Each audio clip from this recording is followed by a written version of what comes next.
નમસ્કાર દોસ્તો, લોકશાહીમાં વિપક્ષની એક આગવી ભૂમિકા હોય છે.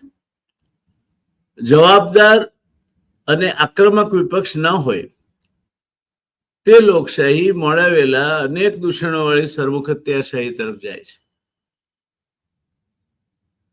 દોસ્તો, ગઈકાલે ગુજરાત કોંગ્રેસ, જે આપણે ત્યાં વર્ષોથી હવે 1995 પછી સતત વિપક્ષે બેસતી આવી છે અને ઘસાતી જઈ રહી છે. ભારતીય જનતા પાર્ટી 1995 થી સતત 30 વર્ષ કરતા વધારે સમયથી રાજ્યમાં શાસનની ધુરા સંભાળે છે. આ બંનેને માટે જોખમી છે. કોંગ્રેસનો નિસ્તેજ બનતા જવું, વિશ્વસનીયતા ગુમાવતા જવું, વિશ્વાસ ગુમાવતા જવું અને ભારતીય જનતા પાર્ટીનું સતત સત્તામાં રહેવાને કારણે એના જે વ્યાપક દૂષણો છે તે વ્યાપક દૂષણો આત્મસાત કરવાનું કામ થાય અને સરવાળે તમને ક્યારેક પૂછવાનું મન થાય કે આ એ જ ભારતીય જનતા પાર્ટી છે જ્યાં પૂજ્ય ડોક્ટર સાહેબ, પૂજ્ય ગુરુજી કે પછી છેલ્લે મેં જ એમના સંપર્કમાં ઘણો બધો સમય ગાળ્યો એવા પૂજ્ય નાનાજી દેશમુખ, અહીંયા આપણા ત્યાં ગવર્નર હતા એવા ભંડારીજી, આ સંઘના અધિકારીઓ હતા. કોઈ ઝેડ સુરક્ષામાં નહોતા રહેતા. લાંચ રૂશ્વતની વાત સંભળાતી નહોતી. ચારિત્ર શિથિલતા હોઈ જ ન શકે. રાષ્ટ્ર નિર્માણનું કામ લઈને સતત કાર્યરત હતા. ઘર બાર કુટુંબ બધું છોડીને નીકળેલા આ મહાનુભાવો, એમણે કોઈનું પણ નેતૃત્વ સ્વીકાર્યા વગર ભગવા ધ્વજના નેતૃત્વ હેઠળ રાષ્ટ્ર નિર્માણનું કામ કરવાના સોગંદ લીધા હતા. સવાલ એ છે, આજે એ થઈ રહ્યું છે ખરું?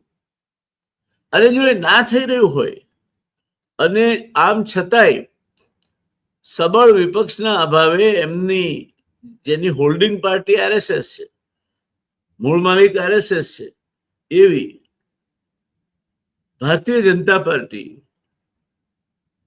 છેલ્લા 30 વર્ષ કરતા વધુ સમયથી ગુજરાતમાં શાસનની ધુરા સંભાળતી હોય, કેન્દ્રમાં પણ ખૂબ લાંબા સમયથી બધા જ રેકોર્ડ પ્રધાનમંત્રી શ્રીના કાર્યકાળના માનનીય નરેન્દ્રભાઈએ તોડી રાખ્યા હોય, ત્યારે તમને નથી લાગતું કે સબળ વિરોધ પક્ષ હોવો જોઈએ આ દેશમાં? દોસ્તો, તમે કોઈ ગામમાં રહેતા હો કે ગામડામાં રહેતા હો અને એક જ દુકાન હોય ત્યાં કરિયાણાની, તો માલ પણ એનો ને ભાવ પણ એનો. તમારે ફરજિયાત ત્યાંથી જ લેવું પડે, બીજો કોઈ વિકલ્પ જ ના મળે. રાત્રે મહેમાન આવ્યા ને 10 વાગે તમે એનું બારણું ખખડાવ્યું તો ના કહેશે કે રાત્રે હું વેપાર નથી કરતો, સવારે આવજો. અરે ભાઈ, મહેમાન અત્યારે આવે છે, શીરો કરીને ખવડાવવું પડે એવું છે, તું કે સવારે આવજો. પણ એ એકલો જ છે, શું કરો? વ્યવહાર રાખવો જ પડે છે. આજે આ રાજ્યમાં એકલી હાટડી ભારતીય જનતા પાર્ટીની થઈ છે. હવે ધારો કે બીજી હાટડી ગામડામાં ખુલે અને પછી તમારા ઘેર રાત્રે 10 વાગે મહેમાન આવે અને તમે કોઈ એક હાટડી વાળાનો દરવાજો ખખડાવો, તો એ બારણું ખોલે પહેલા તો બીજા હાથના ત્યાં પણ બત્તી થાય, એ બારણું ખોલે અને બંને તમને મદદ કરવા ઉત્સુક હોય. તમને ઉપરથી કે અરે લઈ જાઓ ને, આપણે મહેમાન ગામના છે, આપણા મહેમાન છે, તમને પૈસાની ચિંતા નહીં કરતા. કેમ? કારણ કે ત્યાં હરીફાઈ છે અને ભારતીય લોકશાહીમાં હરીફાઈ નાબૂદ કરવાનું કામ રાષ્ટ્રીય સ્વયંસેવક સંઘ અને ભારતીય જનતા પાર્ટીએ કર્યું છે. હજુ પણ સત્તાનું કેન્દ્રીકરણ ચાલુ. પરિણામે ન કલ્પી શકાય અથવા તો જેમના ઉપર ભયંકર ચારિત્ર સ્ખલનથી માનીને અન્ય આક્ષેપો ભારતીય જનતા પાર્ટીએ જ મૂક્યા હોય, એવા પછી હેમંત વિશ્વ શર્મા હોય કે પશ્ચિમ બંગાળના હમણાં જે મુખ્યમંત્રી બન્યા એક સમયે મમતા દીદીના જમણા હાથ જેવા સર્વાધિકારી હોય કે અજીત દાદા પવાર હોય, આ બધા ઉપર ભયંકર ગોલમાલના આક્ષેપો અત્યંત નિર્દયતાપૂર્વક ભારતીય જનતા પાર્ટી મૂકી ચૂકી છે. અને એને લઈને એને વિધાનસભાઓ ગજવી છે, એને લઈને એને પ્રચાર માધ્યમો ગજવ્યા છે. પણ જેવા એ ભારતીય જનતા પાર્ટીમાં જોડાયા, પેલી બીજી દુકાન ખુલી ગઈ અને એ પવિત્ર થઈ ગયા. ત્યારે લોકશાહીના હિતમાં છે કે સબળ વિરોધ પક્ષ હોય. જો સબળ વિરોધ પક્ષ ના હોય તો એ લોકશાહી એકાધિકારવાદની એક સંસ્થા બની જાય. એ જેમ રાખે તેમ રહેવું પડે અને પછી સાંજ પડે ભજન ગાવું પડે કે રામ રાખે તેમ રહીએ ઓધવજી, રામ રાખે તેમ રહીએ, ચિઠ્ઠીના ચાકર છઈએ ઓધવજી, ચિઠ્ઠીના ચાકર છઈએ. એ સ્થિતિ આજે ભારતીય જનતા પાર્ટીના મૂળ કાર્યકરોની છે. બહારથી આવે છે જે હેમંત વિશ્વ શર્મા હોય કે શુભેન્દુ સર્વાધિકારી હોય કે અજીત પવાર હોય, શિંદે હોય, બહારથી આવે છે. એ બહારથી આવ્યા તે સોનાના, અને ત્યાર પછી મારા ભાજપના રૂપાના અને ગામના છોકરા ગારાના. એટલે પક્ષ બદલું મારા સોનાના, ભાજપ યા તો ચાંદીના, અને ગામના છોકરા એ સિવાય વધ્યા મારા જેવા એ ગારાના. આ પરિસ્થિતિ ભારતીય લોકશાહીને નુકસાન કરે છે એવું નથી, ભારતની આવતી પેઢી માટે એક એવી પરિસ્થિતિનું નિર્માણ કરવા તરફ જઈ રહી છે જે પેઢી જ્યારે સમજતી થશે ત્યારે આ પ્રકારની રાજ્ય વ્યવસ્થા ઊભી કરવા માટે, એને પોષવા માટે, એની સાથે ઝંડો લઈને દોડતા રહેવા માટે એ પેઢી જો કોઈના પણ સામે જો આંગળી કરવાની હોય તો એમાં કોઈ બાકી નહીં રહે. મેં હમણાં જ એક ચર્ચામાં યોગેન્દ્ર યાદવ માટે કહ્યું કે યોગેન્દ્ર યાદવ એક અચ્છા રાજકીય નિષ્ણાત છે, પોલિટિકલ સાયન્ટિસ્ટ છે. જો કે એ ના કહે છે નમ્રતાપૂર્વક કે હું પોલિટિકલ એક્ટિવિસ્ટ છું, રાજકીય કર્મશીલ છું. તો હું એમ ચોક્કસ માનું છું કે is one of the finest psephologist. એક સારા સેફોલોજીસ્ટ છે, સારા રાજકીય નિષ્ણાત અને વિશ્લેષક છે, બધું જ છે. પણ આ જ યોગેન્દ્ર યાદવની મતિભ્રમ થઈ હતી અને એમણે આંખે પાટા બાંધી લઈને અન્ના હજારે આંદોલનમાં ઝુકાવ્યું. ત્યારે એમને ખબર નહોતી કે ભારતના ભાવિમાં ભયંકર નુકસાનીનો ખીલો ઠોકવાનું કામ આજ યોગેન્દ્ર યાદવ, આજ કિરણ બેદી, આજ કેજરીવાલ, આજ સોમનાથ ભારતી, આ બધા ભેગા થઈને કરી રહ્યા છે. અને ખીલો ઠોકાયો પણ ખરો, જેના પરિણામો આજે આપણે ભોગવી રહ્યા છીએ. ત્યારે કોંગ્રેસ અને ગુજરાતમાં 1995 પછી કોંગ્રેસનો અસ્ત થયો છે.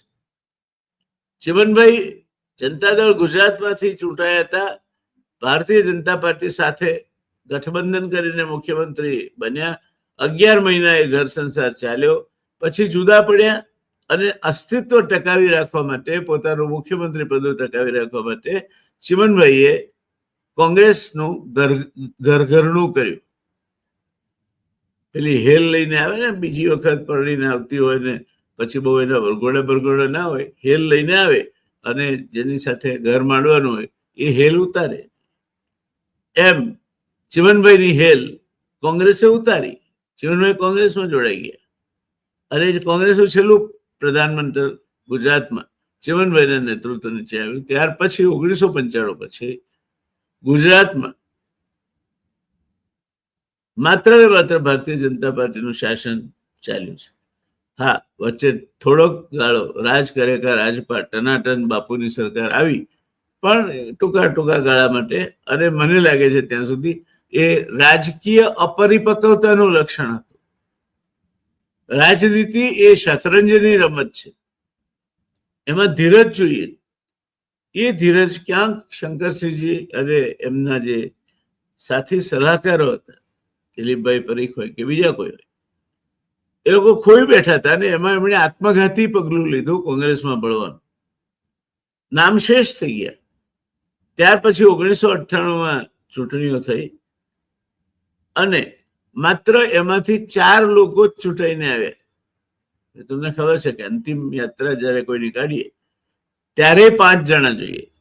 4 જણા કંધો આપવા માટે અને આગળ 1 જણ મુખાગ્નિ માટેનો અગ્નિની હાંડી લઈને ચાલવા માટે. અને પછી એ અંતિમ યાત્રા શરૂ થાય અને રામ નામ સત્ય હૈ, રામ નામ સત્ય હૈ, અથવા પછી રામ બોલો ભાઈ રામ, રામ બોલો ભાઈ રામ, રામ બોલો ભાઈ રામ.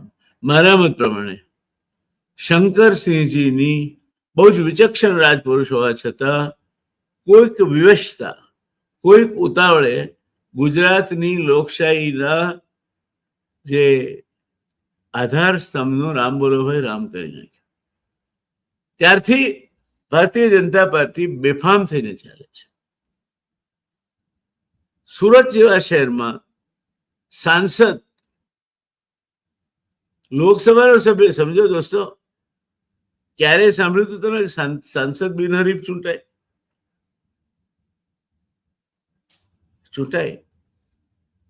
ચૂંટણીઓ આવે, સરકારી તંત્ર સરકારના ભારતીય જનતા પાર્ટીના સભ્યો હોય તે રીતે કામ કરે. ત્યારે ગુજરાત શું હજુ પણ આ જે એને બરબાદી કરી છે પોતાની ને આવતી પેઢીની, તે સમજશે ખરો? શું કોંગ્રેસ પાછી બેઠી કરી શકાય? જવાબ છે હા, કરી શકાય. કારણ કે નેપોલિયને કહ્યું છે કે there is nothing like word impossible in my dictionary. પણ ઇમ્પોસિબલ નો સ્પેલિંગ જુઓ તમે તો IMPOSSIBLE, એને જુદો પાડો તો IM પછીનો ભાગ પોસિબલ. ઇમ્પોસિબલ એટલે અશક્યમાંથી હું શક્ય છું, આઈ એમ પોસિબલ, એ શબ્દ તમે બનાવી શકો. એટલે યાવતચંદ્ર દિવાકરો ભારતીય જનતા પાર્ટીનું જ રાજ્ય ચાલ્યા કરશે એવું હું નથી માનતો. પણ એ કેટલું નુકસાન કરીને, કેટલી પ્રણાલીઓ તોડીને, કયા પ્રકારના ખોટા રિવાજો ઉભા કરીને જશે અને એની શું કિંમત ગુજરાતની ભાવિ પેઢીને ચૂકવવી પડશે, તે પેલી બીજી દુકાન બંધ હોવાથી એક જ દુકાનેથી જે ભાવે જેવો આપે તેવો ઉધાર નહીં અને સવારે જ માલ મળે, રાત્રે નહીં આપે મહેમાન આવ્યા હોય તો, એ સ્થિતિ ગુજરાતની પ્રજાએ સહન કરવી પડે છે. છો તૈયાર તમે? તો તમે પૂછો શું કરો? હું સ્પષ્ટ રીતે માનું છું કે સબળ વિરોધ પક્ષ જોઈએ. પણ કમનસીબી એ છે કે ગુજરાત કોંગ્રેસ હવે ગોળી કે કેપ્સ્યુલથી બચી શકે એમ નથી. ગુજરાત કોંગ્રેસ હવે નાના નાના સમારકામથી, માંદગીના બિછાનેથી બેઠી થઈ શકે એવી ક્ષમતા એણે ગુમાવી દીધી છે. એને જો બેઠી કરવી હોય, સબળ વિરોધ પક્ષનું નિર્માણ કરવું હોય તો 2 કામ કરવા પડશે. એક તો આમ આદમી પાર્ટી જેવી પાર્ટીઓ જે ભારતીય જનતા પાર્ટીને જેને મત ના આપવા અને એનાથી રીસાયા હોય એ કોંગ્રેસને ના આપે અને અહીંયા નાખે, એ આખો કારસો ભારતીય જનતા પાર્ટીની બી ટીમ તરીકે આમ આદમી પાર્ટી રમી રહી છે. મહારાષ્ટ્રમાં સ્થાનિક નિકાયોની ચૂંટણીમાં ઓવેસી પણ આ જ રમત રમે અને ભારતીય જનતા પાર્ટી પાસે આ બધા કામો માટે નાણાંની કોઈ તંગી નથી. ત્યારે એક બાજુ આમ આદમી પાર્ટી હોય તો ગુજરાત વિધાનસભામાં કોંગ્રેસે 75-80 બેઠક જીતવી જોઈએ, એના બદલે કોંગ્રેસ હાસ્યામાં ફેંકાઈ જાય, કારણ કે આમ આદમી પાર્ટી વોટ ડાયવર્ટ કરી જાય, એના 10-15 માણસો ચૂંટાવી લાવી શકે, અને સરવાળે બિલકુલ ભારતીય જનતા પાર્ટી સાથે સંલગ્ન રહીને પોપટ ભૂખ્યો નથી, પોપટ તરસ્યો નથી, પોપટ આંબાની ડાળ, પોપટ સરોવરની પાળ બેઠો મજા કરી. એ મજા કરી રહ્યા છે. તમે કોઈ ખોટા ખ્યાલમાં નહીં રહેતા કે આમ આદમી પાર્ટી ભારતીય જનતા પાર્ટીની સામે પડી છે કારણ કે ચૈતર વસાવા જેલમાં ગયા છે. એ કાયદાની એક પ્રક્રિયાના ભાગરૂપે ગયા છે. એવા કોઈ ખોટા ખ્યાલમાં નહીં રહેતા કે ગોપાલ ઇટાલિયા એ પોતાના નેતૃત્વ અથવા તો પ્રતિભાના બળે ચૂકાયા છે. ના, ગોપાલ ઇટાલિયા આમ આદમી પાર્ટીના ઉમેદવાર તરીકે પાટીદાર મત, અને તે પણ સુરતના પાટીદાર મત અને જવાહર ચાવડા જેવા સ્થાનિક નેતાઓનો ટેકો, અને ક્યાંક ભાજપની આંતરિક રાજરમત કે જેમાં જયેશ રાદડિયાને ક્યાંક હાસ્યામાં નાખવાની વાત હોઈ શકે. આ વિવિધ કારણો ચર્ચાય છે. સાચું ખોટું રામ જાણે, અને રામ તો ભાજપ પાસે જ છે, બીજા પાસે છે નહીં. ત્યારે શું કોંગ્રેસ બેઠી થશે? શું નડે છે એને? તો મારું સ્પષ્ટ મત છે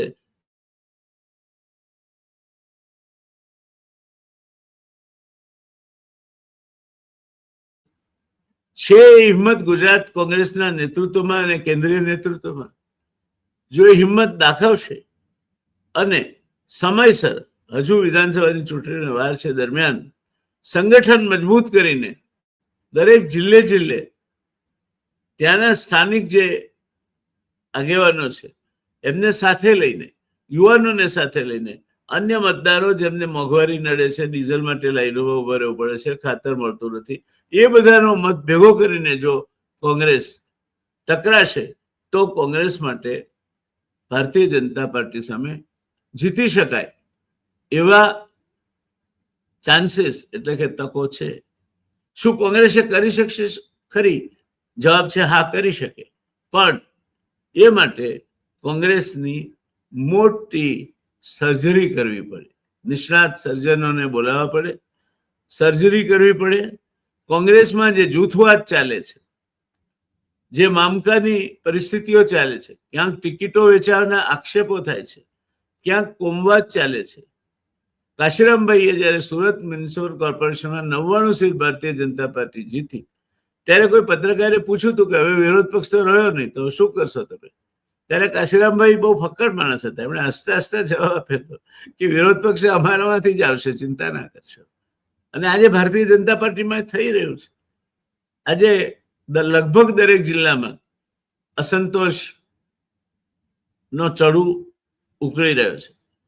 પણ પેલા શિયાળની માફક કે ખૂંદ લટકે છે ઊંટની, અથવા તો હોઠ લટકે છે, હું પાછળ પાછળ ચાલ્યા કરું, એ પડશે ને હું ખાઈશ, એવું નહીં થાય. દયાથી નહીં, સક્રિયતાથી, આક્રમકતાથી કોંગ્રેસે તૈયાર થવું પડશે. યુવાનોને જોડવા પડશે, નેતૃત્વમાં આ મૂળચૂળ પરિવર્તન કરવા પડશે. તો આજે કોંગ્રેસ માટે વાતાવરણ સારું છે.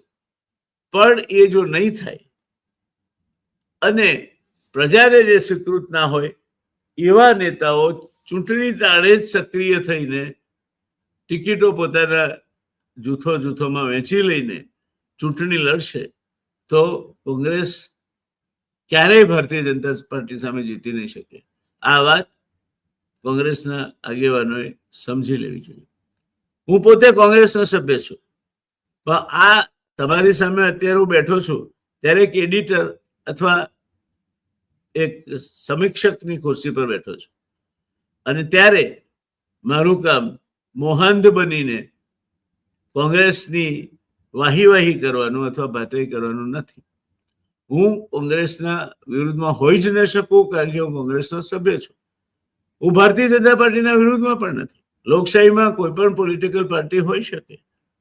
પ્રજાએ સ્વીકારવાનું છે કોને કરવું ને કોને નહીં કરવું. ભારતીય જનતા પાર્ટીમાં મેં 32 વર્ષ કાઢ્યા છે, અને રાજી ખુશીથી હું નીકળ્યો છું. મેં ક્યાંય આક્ષેપબાજી નથી કરી. ભારતીય જનતા પાર્ટીને મેં ક્યારેય વગોવી નથી. એવા કોઈ કામ નથી કર્યા ભારતીય જનતા પાર્ટીમાં હતો ત્યારે પણ અને ત્યારબાદ પણ કે જેના કારણે મેં ભારતીય જનતા પાર્ટીને ક્યાંક મુશ્કેલ પરિસ્થિતિમાં મુકાવવું પડે અથવા જવાબ આપવાની સ્થિતિમાં મુકાવવું પડે એવું કર્યું. પણ એક સિદ્ધાંત તરીકે હું માનું છું કે લોકશાહી સારી રીતે ચલાવવી હોય, સરમુખત્યારશાહી ના જોઈતી હોય, લાંચ રૂશ્વત ના જોઈતી હોય, ચારિત્ર સ્ખલન, અત્યારે તો આ બે શબ્દો જ ડિક્શનરીમાં નથી ભારતીય જનતા પાર્ટીના આટલા લાંબા સેશન પછી. કોઈનું રૂવાડું નથી ફરકતું, ગમે તે થાય તો પણ. તો આપણે સમજવું પડશે, સમય રહેતા સમજવું પડશે, કોંગ્રેસની નેતાગીરીએ સમજવું પડશે, સમય રહેતા સમજવું પડશે, કોંગ્રેસની કેન્દ્રીય નેતાગીરીએ સમજવું પડશે, સમય રહેતા સમજવું પડશે. એવી એક તટસ્થ એનાલિસિસ મેં ગભરાતા આજથી 18 કલાક પહેલા આ હું રેકોર્ડ કરું છું ને 18 કલાક પહેલા મારી YouTube channel the real debate પર મૂકી હતી. એને દર કલાકે 1000 વ્યુઅરશિપનો પ્રતિસાદ મળ્યો છે. સમજી શકો છો તમે કે એક નાનકડી ચેનલ જેનું અસ્તિત્વ તલના દાણા જેવડું છે, જે એકલા એક માણસથી ચાલે છે, એની કોઈ વાત પર દર કલાકે 1000 માણસો એ પ્રોગ્રામ છેલ્લા 18 કલાકથી જોતા હોય તો કંઈક તો દમ છે વાતમાં. અને એટલે આજે હું આ ફરીથી મૂકું છું વાત. તમે એ શું વાત છે એનો રહીવાર ઉલ્લેખ મેં અહીં નથી કર્યો. તમે ધી રિયલ ડિબેટ ચેનલ પર જાઓ, સબસ્ક્રાઇબ કરો અને આ જ ટાઇટલ ગુજરાત કોંગ્રેસ હવે નાના સમારકામ નહીં, સર્જરીનો સમય આવી ગયો છે, અચૂક જુઓ, લોકશાહીના હિતમાં છે, યુવાનો ખાસ જુએ, એમના માટે આ એક ખૂબ ઉપયોગી ચર્ચા છે. અને મારે મારા જે વિશિષ્ટ લાગણી ધરાવતા મિત્રો છે એમને કહેવાનું છે કે ભાઈ, હું કોંગ્રેસમાં કોઈ લાડો લૂંટવા ગયો નહોતો. મેં ભારતીય જનતા પાર્ટીમાં હતો ત્યારે પણ ટિકિટ ક્યારેય માગી નથી. એ પાર્ટી ઉપર જ છોડ્યું છે. મારે કશું જ જોઈતું નથી. એટલે તમે જે તમારા મનગણત ખ્યાલો કરીને હવે ભારતીય જનતા પાર્ટીમાં ના મળ્યું એટલે હવે તમે બખાડા કરો છો. 75 વર્ષે શું મળે? હા, મેં જયારે છોડ્યું ત્યારે મને 77 વર્ષ થયા. હું સમજતો નથી, એવું માનું છું. મારે ચૂંટાયેલું જાહેર જીવન હવે મારે એના માટેના ક્વોલિફિકેશન પૂરા નથી કરતો, સ્વીકારું છું. પણ હું જાહેર જીવનમાં છું. મારો મત થકી પ્રજામતને દોરવાનું અને પ્રજામતની સાથે ઉભા રહેવાનું કામ તો હું આજીવન કરીશ. એ તમારી દયા ઉપર નથી કરતો દોસ્તો, કે ક્યાંય મારે કોઈ ટિકિટ પણ નથી જોઈતી, કોઈ બોર્ડ નિગમનું ચેરમેન પદ પણ નથી જોઈતું. હું જાહેરમાં કહું છું તમને.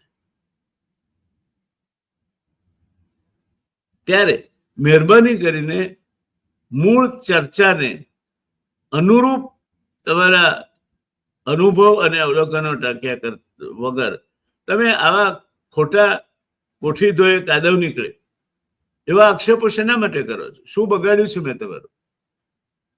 હું એક શુભ ભાવનાથી પ્રેરાઈને કદાચ મારી પાર્ટી મારો ખુલાસો પણ માંગી શકે કે તમે કોંગ્રેસની બાબતમાં આ પ્રકારનો બકવાસ કેમ કર્યો, આ પ્રકારનો લવારો કેમ કર્યો. તો હું એ વાત તમારી સામે મૂકું છું.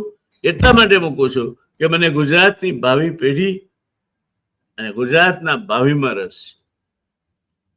મને ભગવાને ઘણું આપ્યું છે અને મને સૌથી મોટામાં મોટું કોઈ જો ભગવાનનું વરદાન હોય તો એ માં સરસ્વતીની કૃપા છે. કોઈ લઈ શકે તેમ નથી.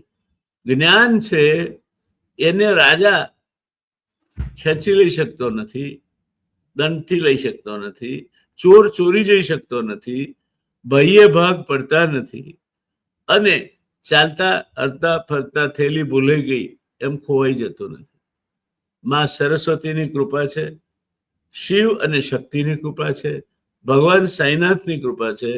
મને જે કંઈ મારે ભાવિ હજુ જીવન છે તેમાં જાહેર હિતના પ્રશ્ને નિર્ભીક રીતે કોઈ પણ પ્રકારના કોઈ પણ પ્રત્યેના કડવાશ વગર તમારી સામે વાત મૂકવાની તાકાત આપે, પ્રજાહિતનો હું અવાજ બનું, એ એક માત્ર ઉદ્દેશથી હું ચાલુ છું. દોસ્તો, તમે હું જ્યાં સાચો હોઉં ત્યાં મને પ્રોત્સાહન આપો, મારી ચેનલ સબસ્ક્રાઇબ કરો અને તમારા મંતવ્યો હોય તે મને મોકલી આપો તો ઉપયોગી થશે.